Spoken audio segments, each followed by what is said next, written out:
ইরানকে যুক্তরাষ্ট্রের রাজনৈতিক, সাংস্কৃতিক ও তথ্যগত প্রভাব থেকে মুক্ত করতে এক ঐতিহাসিক পদক্ষেপ নিয়েছে তেহরান। বিশ্লেষকদের মতে এই সিদ্ধান্তকে অনেকেই দেখছেন যুক্তরাষ্ট্রের কফিনের শেষ পেরেক হিসেবে। দীর্ঘদিন ধরে যুক্তরাষ্ট্র ও পশ্চিমা দেশগুলো ইন্টারনেটকে একটি অস্ত্র হিসেবে ব্যবহার করছে। সোশ্যাল মিডিয়া, সার্চ ইঞ্জিন এবং অনলাইন প্ল্যাটফর্মের মাধ্যমে তারা বিভিন্ন দেশে প্রোপাগান্ডা ছড়ানো, সরকার বিরোধী আন্দোলন উস্কে দেওয়া এবং অভ্যন্তরীণ অস্থিরতা সৃষ্টি করার চেষ্টা করেছে। ইরানের অভিযোগ, যুক্তরাষ্ট্র তাদের নিয়ন্ত্রিত ইন্টারনেট ও সোশ্যাল মিডিয়া ব্যবহার করে ইরানের রাজনৈতিক ব্যবস্থা দুর্বল করতে চেয়েছে, জনগণের মধ্যে বিভ্রান্তি ছড়িয়েছে এবং বিভিন্ন সময় সরকার বিরোধী সহিংস আন্দোলনে উস্কানি দিয়েছে।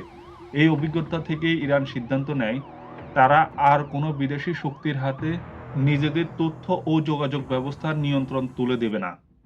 তাই বিশ্বের প্রথম দেশগুলোর মধ্যে ইরান চালু করতে যাচ্ছে নিজস্ব জাতীয় ইন্টারনেট ব্যবস্থা। এই জাতীয় ইন্টারনেট প্রকল্পের আওতায় ইরান ধাপে ধাপে আন্তর্জাতিক ইন্টারনেটের উপর নির্ভরতা কমাবে। পরবর্তীতে চালু করা হবে নিজস্ব সার্চ ইঞ্জিন, দেশীয় মেসেজিং অ্যাপ, জাতীয় ডেটা সেন্টার, অভ্যন্তরীণ ফাইবার নেটওয়ার্ক, রাষ্ট্রীয়ভাবে নিয়ন্ত্রিত ক্লাউড সিস্টেম।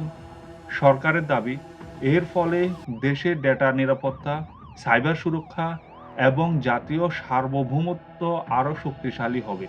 ইরানের নেতারা বলছেন, আজকের যুগে যুদ্ধ শুধু ট্যাঙ্ক বা ক্ষেপণাস্ত্র দিয়ে হয় না, যুদ্ধ হয় তথ্য দিয়ে, মিথ্যা খবর দিয়ে এবং মানুষের চিন্তাভাবনাকে নিয়ন্ত্রণ করার মাধ্যমে।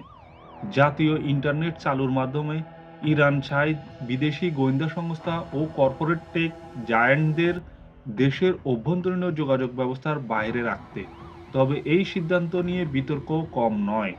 সমালোচকরা বলেছেন, এতে বাক স্বাধীনতা সীমিত হতে পারে, বিশ্ব থেকে ইরান আরও বিচ্ছিন্ন হয়ে পড়তে পারে, প্রযুক্তিগত উন্নয়ন ধীর হয়ে যাওয়ার ঝুঁকি রয়েছে।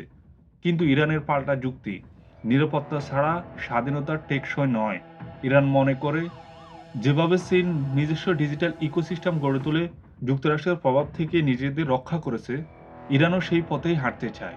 বিশ্লেষকদের মতে এই পদক্ষেপ শুধু প্রযুক্তিগত নয়, এটি একটি ভূরাজনৈতিক বার্তা। বার্তাটি হলো, ইরান আর যুক্তরাষ্ট্রের ডিজিটাল আধিপত্য মেনে নেবে না।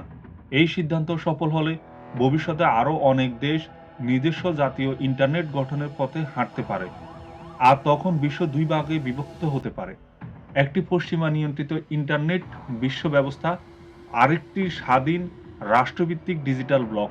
ইরানের এই সিদ্ধান্ত বিশ্ব রাজনীতিতে নতুন এক অধ্যায় সূচনা করছে, যেখানে যুদ্ধ হবে ডেটা, সার্ভার আর তথ্যের নিয়ন্ত্রণ নিয়ে।